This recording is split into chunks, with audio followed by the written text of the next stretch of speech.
നമസ്കാരം. ഇന്നിപ്പോൾ മന്ത്രി വി ശിവൻകുട്ടി ഒരു പ്രസ്താവന പറഞ്ഞിട്ടുണ്ട്. അതായത് വരാൻ പോകുന്ന സ്കൂൾ കലോത്സവത്തിൽ അവരുടെ സ്കൂൾ കലോത്സവത്തിൻ്റെ അവതരണ ഗാനം പാടുന്നതിലേക്കായി ഒരു സിനിമാ താരത്തിനെ സമീപിച്ചുവെന്നും കുട്ടികളെ ഡാൻസ് പഠിപ്പിക്കാൻ വരണമെന്നും അത് കലോത്സവത്തിലൂടെ വന്നു കയറിയ ഒരു നടിയാണ്, അവരെയാണ് സമീപിച്ചത്. അപ്പോൾ അവർ വൻ തുക ചോദിച്ചു എന്നും ഇവിടെ പറയുന്നുണ്ട്.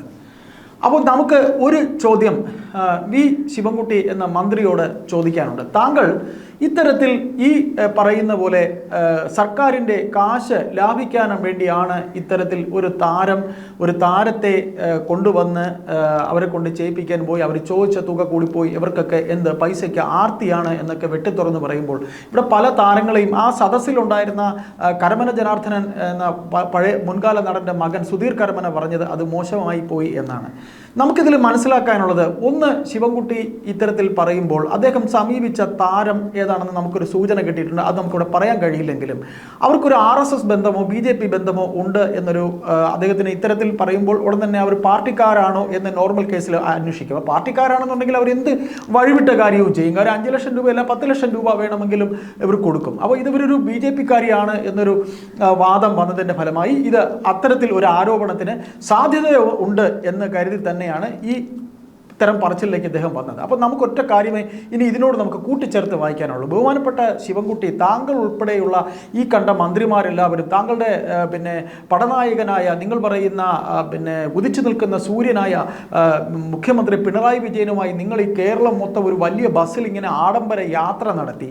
ഈ ആഡംബര യാത്ര കൊണ്ട് എന്തെങ്കിലും പ്രയോജനമുണ്ടോ എന്ന് വിവരാവകാശം വഴി ഏതെങ്കിലും ഒരു വിവരാവകാശ പ്രവർത്തകൻ ചോദിച്ചിട്ടില്ല എന്ന് നാം കരുതുന്നില്ല. അഥവാ ഒരു വേള ചോദിക്കാൻ മുതിർന്ന അതിൽ എന്തെങ്കിലും ഒക്കെ അതിൽ മറുപടി പറയേണ്ടി വിവരാവകാശം വഴി കിട്ടിയാലോ ആയതുകൊണ്ട് നിങ്ങളിപ്പോൾ ഈ 5 ലക്ഷം രൂപ മുടക്കി എന്ന് പറയുന്നവർ നിങ്ങൾ കോടിക്കണക്കിന് രൂപ പൊടി പൊടിച്ച് ആൾക്കാരിൽ നിന്ന് പരാതി വാങ്ങി ആ പരാതിക്ക് നിങ്ങൾ പരാതി പരിഹാര സെല്ല് വഴി നിങ്ങൾ ചെയ്തോ എന്നൊക്കെ സർക്കാരിൻ്റെ മറ്റൊരു വകുപ്പ് വഴി IMG എന്ന് പറയുന്ന ഒരു വകുപ്പ് വഴി നിങ്ങൾ അതിൻ്റെ ഉത്തരം നിങ്ങൾ ഉടൻ തന്നെ നിങ്ങൾ അത് തരുമെന്ന് പറഞ്ഞൊരു റിപ്പോർട്ടും കണ്ടു. എൻ്റെ പ്രിയപ്പെട്ട മുഖ്യമന്ത്രി എന്ന് ഞാൻ പറഞ്ഞു, ശരിയാണ്, മുഖ്യമന്ത്രിയും ഇത് അറിയേണ്ടത് തന്നെ. പ്രിയപ്പെട്ട മന്ത്രി ശിവൻകുട്ടി, നിങ്ങൾ ഇത്തരത്തിൽ ആളുകളുടെ കണ്ണിൽ പൊടിയുന്ന രീതിയിൽ എത്ര കാലം ഇങ്ങനെ ഓരോന്ന് ചെയ്യും എന്നാണ് താങ്കൾ കരുതുന്നത്? അതായത് നമ്മുടെ ചോദ്യം ഇത്രയേ ഉള്ളൂ. ഈ പറയുന്ന ഒരു നടിക്ക് 5 ലക്ഷം രൂപ കൊടുക്കാൻ നിങ്ങൾ ചെലവാക്കുന്നതിൽ ആ നടിയെ നിങ്ങൾ ആക്ഷേപിച്ചുകൊണ്ട് പറഞ്ഞു, ശരി, അത് നിങ്ങളുടെ പാർട്ടിക്കാരിയായാലും നിങ്ങൾ കൊടുക്കുമായിരുന്നു. ഈ യാത്ര നിങ്ങൾ ഈ കേരളം മൊത്തത്തിൽ സഞ്ചരിച്ചിട്ട് കുറേ ചെറുപ്പക്കാരെ അടിക്കാനായി നിങ്ങളുടെ മുഖ്യമന്ത്രി വാഗ്ദാനവും കൊടുത്ത് അത്തരത്തിൽ കുറേ ബഹളമുണ്ടാക്കിയല്ലാതെ ഇതിൽ എന്ത് നിങ്ങൾ ചെയ്തു എന്നുള്ളത് നമ്മുടെ ജനങ്ങളുടെ മുമ്പിൽ പൊടിയിടാനല്ലേ? അടുത്ത കുറേ പണിയില്ലാതിരിക്കുന്ന ഉദ്യോഗസ്ഥർക്ക് IMG-യിൽ അടുത്തൊരു പണി ഇത് കൊടുക്കാൻ വേണ്ടി ഈ പറയുന്ന പാർട്ടിയിലെ തന്നെ നിങ്ങളുടെ NGO-മാർക്ക് അടുത്തൊരു പണി കൊടുക്കാൻ വേണ്ടിയല്ലേ ഈ IMG വഴി റിപ്പോർട്ട് ഉണ്ടാക്കുന്നത്? അല്ലെങ്കിൽ നിങ്ങൾ ചെയ്ത അവർക്ക് പണിയില്ലാതിരിക്കുന്നു, അവർക്ക് പണി കൊടുക്കുന്നു, നിങ്ങൾ ചെയ്ത കാര്യങ്ങൾ പലതും മൂടി വയ്ക്കാൻ കൂടിയാണ് ഈ IMG വഴി ഈ റിപ്പോർട്ട് നിങ്ങളിപ്പോൾ ഇത് തയ്യാറാക്കുന്നത്. മറ്റൊന്നുകൂടെ നമുക്ക് ഇതിൽ പറയാനുള്ളത്, മുഖ്യമന്ത്രിയുടെ ഓഫീസ് ഒരു ഉപജാപ വൃന്ദത്തിൻ്റെ കയ്യിലാണ് എന്നാണ് നമുക്ക് നമ്മുടെയൊക്കെ ഇതുവരെയുള്ള നിരീക്ഷണത്തിൽ മനസ്സിലായിട്ടുള്ളത്. അതിന് ഒരു ഉദാഹരണം, മുഖ്യമന്ത്രി ഹിന്ദു ദിനപത്രത്തിന് ഡൽഹിയിൽ ഒരു അഭിമുഖം കൊടുത്തു. സാർ, എനിക്കൊരൊറ്റ ചോദ്യം മാത്രമേ ഇപ്പോൾ ശിവൻകുട്ടിയിൽ നമ്മൾ തുടങ്ങിയെങ്കിൽ, ബഹുമാനപ്പെട്ട മുഖ്യമന്ത്രി, അങ്ങയുടെ ഓഫീസിലെ പ്രസ്, ഇതൊരു പഴയ വിഷയമാണ് എങ്കിലും ഞാൻ ചോദിക്കുകയാണ്, ഒരു പ്രസ് സെക്രട്ടറിക്കോ അല്ലെങ്കിൽ അദ്ദേഹത്തിൻ്റെ പ്രൈവറ്റ് സെക്രട്ടറിക്കോ ഒരു പത്രസ്ഥാപനത്തിൽ നിന്ന് ഒരു അഭിമുഖം വേണമെന്നുള്ളത്, ഇവരെല്ലാം തന്നെ പത്രസ്ഥാപനങ്ങളിൽ ജോലി ചെയ്യുന്നവരാണ്. ഈ പറയുന്ന നാമൊക്കെ തന്നെയും പത്രസ്ഥാപനങ്ങളിൽ ജോലി ചെയ്തവരാണ്. ഞങ്ങൾക്ക് ഒരു പ്രമുഖരായ ഒരു വ്യക്തിയുടെ ഒരാളുടെ ഇൻ്റർവ്യൂ വേണമെങ്കിൽ വേറൊരു ഏജൻസിയുടെ ആവശ്യമുണ്ടോ? അപ്പോൾ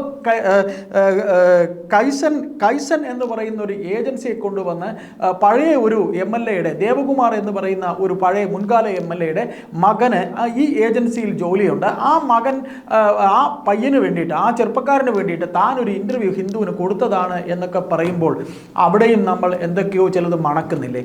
വഴിവിട്ട് ഇത്തരത്തിൽ കാര്യങ്ങൾ ചെയ്യേണ്ട ഒരു കാര്യവുമില്ല. ഈ പറയുന്ന മുഖ്യമന്ത്രിയുടെ പ്രസ് സെക്രട്ടറിയോ അല്ലെങ്കിൽ പ്രൈവറ്റ് സെക്രട്ടറിയോ അല്ലെങ്കിൽ ആരെ വേണമെങ്കിലും ചോദിച്ചാൽ താങ്കളുടെ ഒരു ഇന്റർവ്യൂ ഹിന്ദു ദിനപത്രത്തിന് കിട്ടുന്നതിൽ ഒരു ബുദ്ധിമുട്ടും ഇല്ലെന്ന് ഇവിടുത്തെ എല്ലാ ജനത്തിനും അറിയാം. പത്രത്തിൽ വർക്ക് ചെയ്യാത്ത ആൾക്കാർക്കും അറിയാവുന്നതാണ്. അപ്പോൾ നമുക്ക് അറിയേണ്ടത് താങ്കളുടെയും അതായത് ശിവൻകുട്ടിയിൽ പറഞ്ഞു തുടങ്ങിയെങ്കിൽ ഈ മന്ത്രിസഭയിലെ എല്ലാവരുടെയും അവർക്കും അവരുടെ ആശ്രിത വത്സലന്മാർക്കും ഏത് രീതിയിൽ വേണമെങ്കിലും കയ്യയച്ച് പണം ചെലവാക്കാനും അവർക്ക് അവരുടെ പാർട്ടിക്കാരാണോ അല്ലെങ്കിൽ അവർക്ക് വേണ്ടപ്പെട്ടവരാണോ അവർക്ക് കോടിക്കണക്കിനോ ലക്ഷക്കണക്കിനോ കൊടുക്കുന്നതിൽ യാതൊരു ബുദ്ധിമുട്ടുമില്ല. ഇപ്പോൾ ഈ പറയുന്ന ഒരു ഹിന്ദു പത്രത്തിൽ വന്നൊരു വിവാദവുമായി ബന്ധപ്പെട്ട് ഒരു വളരെ വലിയൊരു കോൺട്രവേഴ്സി മലപ്പുറം ജില്ലക്കാരെ മൊത്തത്തിൽ അടച്ചാക്ഷേപിച്ച് പറഞ്ഞതുമായിരുന്നു. ആ കാര്യത്തിൽ മുഖ്യമന്ത്രിയും മുഖ്യമന്ത്രിയുടെ പേഴ്സണൽ സ്റ്റാഫും ഈ ഗവൺമെൻറ് വരെ രക്ഷപ്പെട്ടത് ഹിന്ദു എന്ന ദിനപത്രത്തിന് CPM എന്ന പാർട്ടിയോടുള്ള കൂറ് കൊണ്ട് മാത്രമാണെന്നും ഹിന്ദു എന്ന ദിനപത്രത്തിൻ്റെ ക്രെഡിബിലിറ്റി കൊണ്ട് മാത്രമാണെന്നും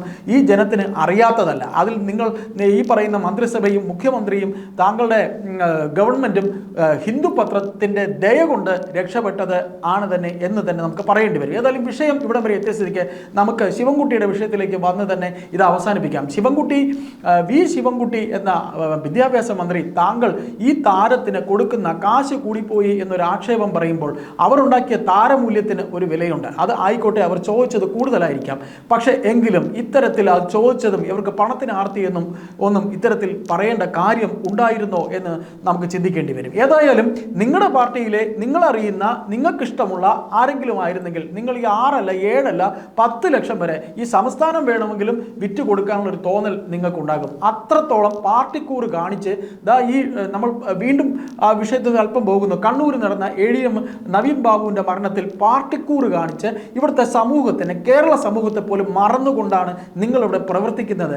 ആയതുകൊണ്ട് തന്നെ തങ്ങളുടെ കാര്യങ്ങൾക്കെല്ലാം നടക്കണം, മറ്റുള്ളവർ പറയുമ്പോൾ അതിന് കുറ്റവും മറ്റും പറയുന്നത് മനസ്സിലാക്കാതിരിക്കാൻ ബുദ്ധിക്ക്, കേരളത്തിലെ സമൂഹത്തിന് ബുദ്ധി ഇല്ലായ്മ ഒന്നും ഇല്ല എന്ന് ബഹുമാനപ്പെട്ട വി ശിവൻകുട്ടി മന്ത്രിയോട് എല്ലാ ബഹുമാനത്തോടുകൂടിയും പറയുന്നു. നന്ദി, നമസ്കാരം.